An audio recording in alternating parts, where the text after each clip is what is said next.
उपमुख्यमंत्री एकनाथ शिंदे आणि आमदार जितेंद्र आव्हाड एकाच मंचावर कधीही विकास कामात राजकारण आणलं नाही. उपमुख्यमंत्री एकनाथ शिंदे यांची प्रतिक्रिया.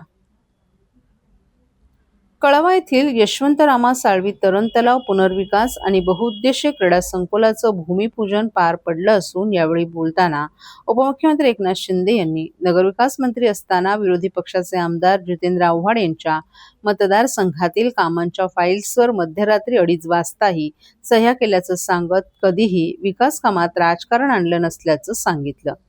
कळव्यात उभारले जाणारे आंतरराष्ट्रीय दर्जाचं क्रीडा संकुल संपूर्ण ठाणे जिल्ह्यासाठी महत्त्वाचं ठरेल आणि येथून राष्ट्रीय आंतरराष्ट्रीय स्तरावरील खेळाडू घडतील असा विश्वासही त्यांनी व्यक्त केला.